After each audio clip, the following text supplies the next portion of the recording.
jdog.com, that truck there on the corner. And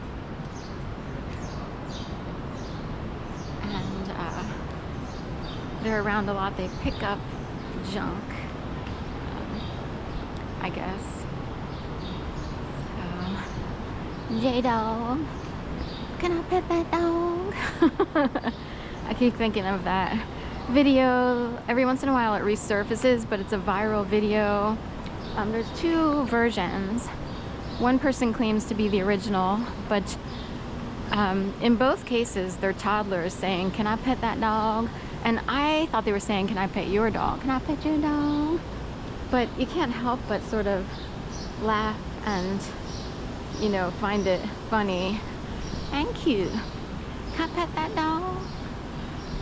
One of them has a little girl on sort of like a log cabin-ish house, kind of, and there's a bear just off the balcony, so it's not really a dog. So I wondered if they spliced the sound from the original video and put it in. Two of these videos, you know, are into the millions of views range, but the original one I think was about a dog, and the second one that can seem original-ish is really like this girl's pointing at a bear, and it seems like she's saying, can I pet that dog? Can I pet that dog? So I thought I'd come down here. Sometimes I avoid the riffraff on Sansom. So Sansom Street has too many people, Walnut has too many people, so I'll walk down Moravian to avoid the crowd. Sorry about that. To avoid crowds.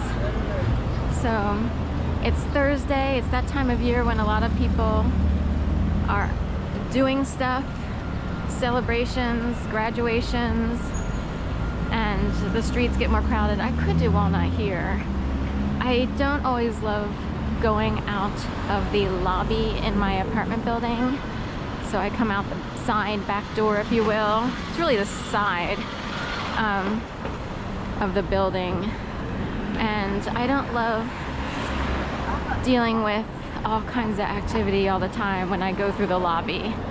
And I've been walking down from my 13th floor dwelling right now. I've been doing this for over 2 years, just because the elevator started to become a little bit too much of a hassle.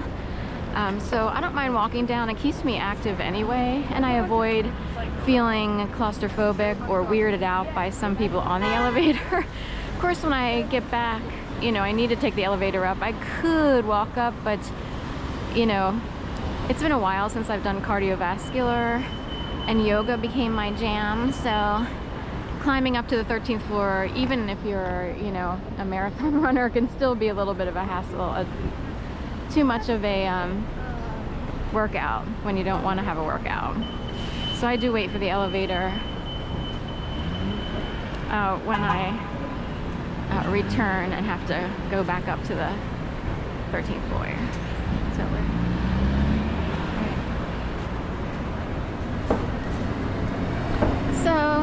anyway, that's it. I've been here about almost 4 years. I didn't really want to be in this particular building for 4 years. I'm just sort of stuck there. It's almost a time period of fixing something really bad that began in 2011. I wish there was a better way to fix it, but it seems there hasn't been. So, but one surefire way to fix some problems is to live on the 13th floor, because a lot of what I experienced can be seen, heard, experienced in a worse way if you were to live on the first 1 or 2 floors of any edifice. So on the 13th, people can't reach up there with their voices as easily. They'd have to really belt it out. So a gnat flew into my face there. So anyway, head on this way. Look me in the eye. Tell me what you see.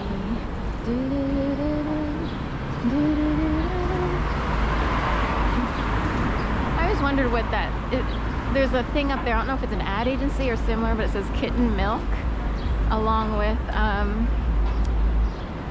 Lucky Gloss. So I always wondered about it. Usually there's a homeless person here on this crate, and I wondered if they brought in kitten milk because of it. I know that sounds crazy to some, but people do weird things in Intel, and someone said kitten milk they brought in on purpose. What would kitten milk gain from being across the street from a typical spot for homeless? They get intel off of it. How do they get intel off of it? So some people know that homelessness can be remedied very easily if Intel people didn't use people so badly. There are people who have no clue how to do anything else any longer in life. And it could be because of how people handle the world of information. So I'm not exactly sure how it's done, but anyway, that's what they say. So a little bit of extra smoky exhaust on that truck.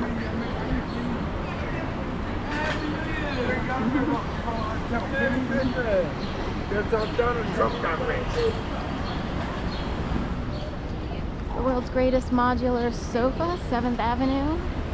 That's new. It's like, I guess it's close enough to 5th Avenue, New York, Saks Fifth Avenue. That's what I think of when I read 7th Avenue. 420 or 1420. Nobody wants the 420 here. Not next to a CB radio. It says CB2. It's like being on the airwaves all day long, 24/7. 420, of course, a reference to two things. It's a reference to Hemp Day, and it's also a reference to Hitler's birthday. People don't know that. No one wants to fall on marble. All right, very wet marble in front of the Bellevue, and no one wants to crack their head on marble.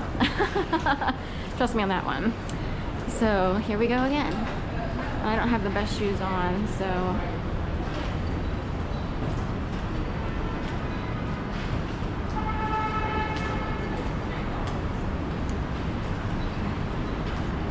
anyway, over here, marble has almost zero friction, or any surface that's similar to marble.